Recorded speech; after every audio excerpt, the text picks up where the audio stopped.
اسباب سے کٹ کے رب الاسباب کی طرف جانا، اس سفر کی جو لذت ہے، اس سفر کا جو لطف، خدا کی قسم ساری دنیا کا لطف ایک طرف۔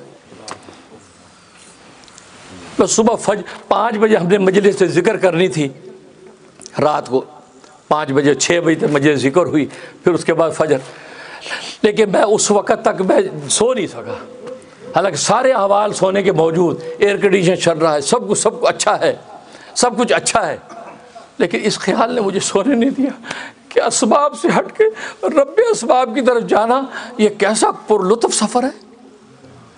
آنکھوں سے دیکھے کو کاٹ کر نکل جانا یہ آسان نہیں ہے۔ آنکھ دیکھ رہی ہے سبب سے ہوتا ہے، آنکھ دیکھتی ہے سبب سے ہوتا ہے، کھانا کھاتے بھوک مٹتی ہے، پانی پیتے پیاس مٹتی ہے، سوتے ہیں نشاط ملتا ہے، دکان میں جاتے پیسے ملتے ہیں، آنکھوں کے سامنے مشاہدہ یہ ہے۔ اس کی نفی کر کے رب اسباب کی طرف جانا، جو رب نظر نہ آتا ہو، اس سفر کے اندر جو مزہ ہے، خدا کی قسم ساری کائنات کے مزے ایک طرف رہ جاتے ہیں۔ تبھی تو حضرت علی فرماتے ہیں، لوگوں راتوں کے اندھیروں میں راضی کو تلاش کرنے کی محنت شروع کر دو، دن کے سویرے میں رزق تمہیں تلاش کرے گا، دن کے سویرے میں رزق تمہیں تلاش کرے گا۔ تم رات کے اندھیرے میں اس راضی کے دروازے کو کھٹکھٹاؤ گے، صبح کے سویرے میں رزق تمہارا دروازہ کھٹکھٹا رہا ہوگا۔ آج ہم رزق کے پیچھے دوڑتے ہیں، رزق آگے آگے دوڑتا ہے۔ وہ فرماتے نہیں، چھوڑو اس کو، تم راضی کی تو دوڑو۔ اور میں کہا تو رازق کے لفظ کے اندر ہی رزق موجود ہے، رازق رازا کا رزق اس کے موجود ہے۔ جب رازق کا دامن پکڑ لیا تو رزق تو آٹومیٹکلی ہاتھ میں آ گیا کہ نہیں؟ لیکن آج ہم رزق کی طرف دوڑتے ہیں، رازق کی طرف دوڑتے نہیں ہیں۔ اس لیے فرمایا رات کے اندھیروں میں تم رازق کو تلاش کر لو، دن کے سویرے میں رزق خود تمہیں تلاش کرے گا۔ میرے پیر و مرشد والد نسبتی حضرت مولانا محمد یوسف لدھیانوی شہید قدس سرہ مجھے یہی سبق پڑھایا۔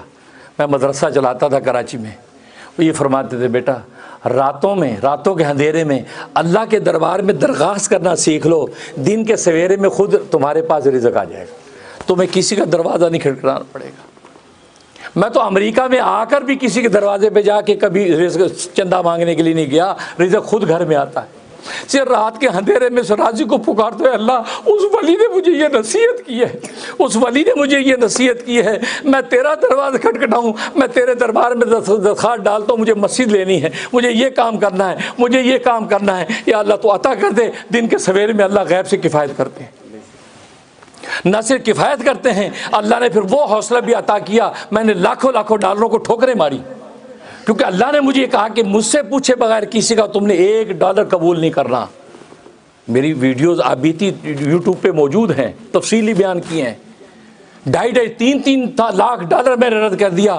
اللہ نے استخاری مجھے اجازت نہیں دی تو میں نے ان کا لیا، قبول نہیں کیا، میں کہ معاف کر دو، میں قبول نہیں کر سکتا۔ کہا جی $2.5 لاکھ، کوئی بات نہیں۔